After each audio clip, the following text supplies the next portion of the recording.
Buenos días compañeros, espero que estén muy bien. Yo soy Cristian Camilo Quiroz Cardona y yo les vengo a hablar sobre mi proyecto final de tercer periodo de informática que trata sobre la evolución de las computadoras. La computadora es una máquina y herramienta de nuestra era que está presente en casi todos los mercados. La utilizan los bancos, escuelas, universidades, entre otras.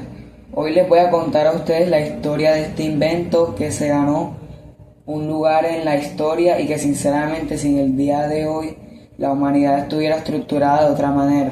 Todo comenzó con el ábaco y la necesidad de un instrumento donde el hombre pudiera llevar cuentas por mucho tiempo. El ábaco fue el instrumento de cálculo que se usó para hacer operaciones sencillas como la suma, resta, las divisiones y las multiplicaciones, aunque también podía utilizarse para calcular raíces.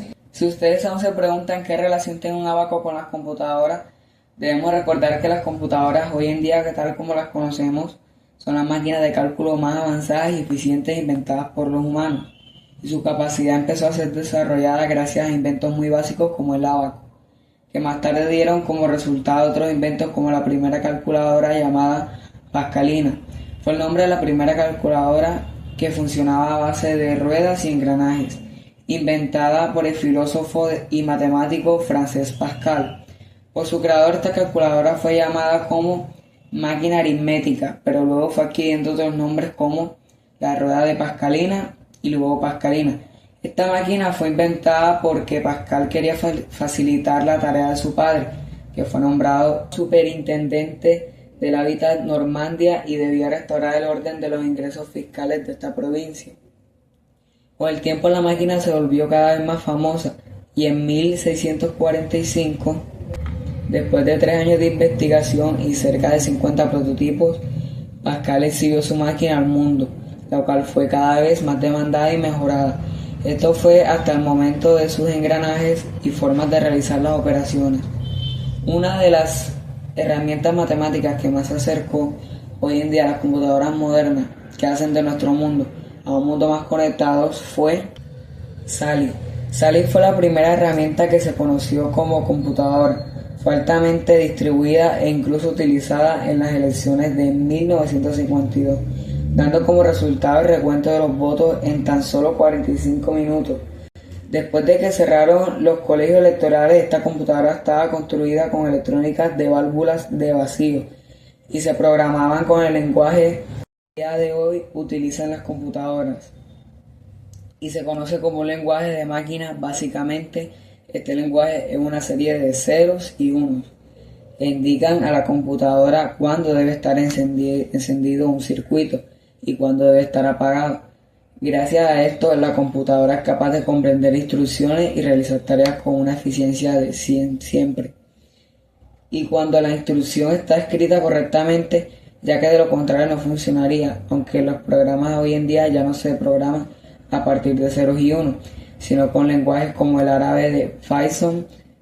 Y si todos estos al terminar de ser escritos pasan por un proceso llamado compilación, donde las instrucciones escritas en los respectivos lenguajes pasan entonces al lenguaje de máquina.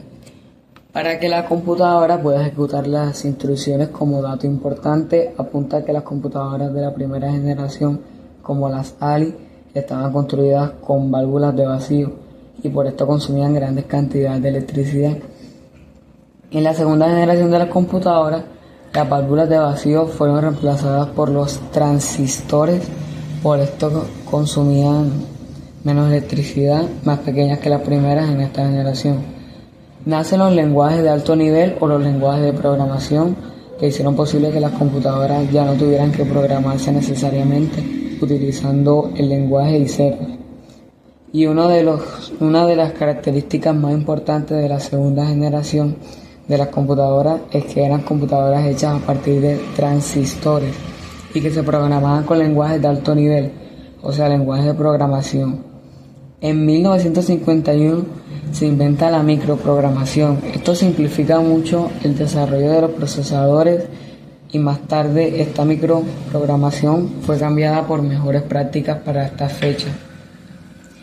Ya había marcas que estaban comercializando las computadoras, donde IBM llegó a vender más de $1.200 millones en su primer sistema de disco comercializando las computadoras. Así fueron pasando los años de innovación tras innovación hasta que surgió en 1965 hasta 1971 la tercera generación de las computadoras.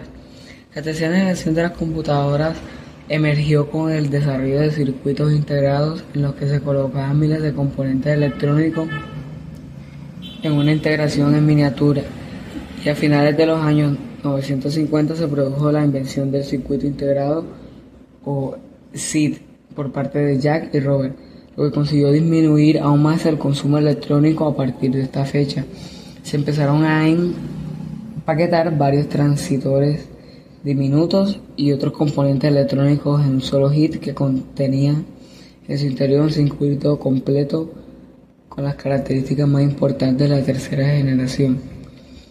Son menores en consumo de energía eléctrica, aumento de fiabilidad y flexibilidad del proceso de multiprogramación, renovación de periféricos, minicomputadoras con bajos costos y con una gran capacidad de procesamiento. Algunas de las populares fueron la AP8 y la AP11. Se pudo calcular el número de pi con 500.000 decimales. Cuarta generación de las computadoras. En la cuarta generación de las computadoras se caracterizó por la integración sobre los componentes electrónicos como la tarjeta madre. Esto propició la aparición de microprocesadores que funcionaban como un único circuito integrado en el que se reúnen los elementos básicos de la máquina. Y se desarrolló el chip. Esta generación no hizo más que crear circuitos que antes necesitaban más espacio y electricidad más pequeños y de menos consumo, lo que a su vez consiguió bajar el consumo y el precio para adquirirla. La quinta generación surge a partir de avances tecnológicos que se encontraron, que se crea entonces la computadora portátil o laptop, cual como la conocemos en la actualidad. IBM presenta su primera laptop, computadora portátil, y revoluciona el sector informativo en vista de la acelerada marcha de la microelectrónica. La sociedad industrial se ha dado a la tarea de poner también a esta altura el desarrollo del software y los sistemas con los que se manejan las computadoras. Estas son las bases de la computadora moderna de hoy en día.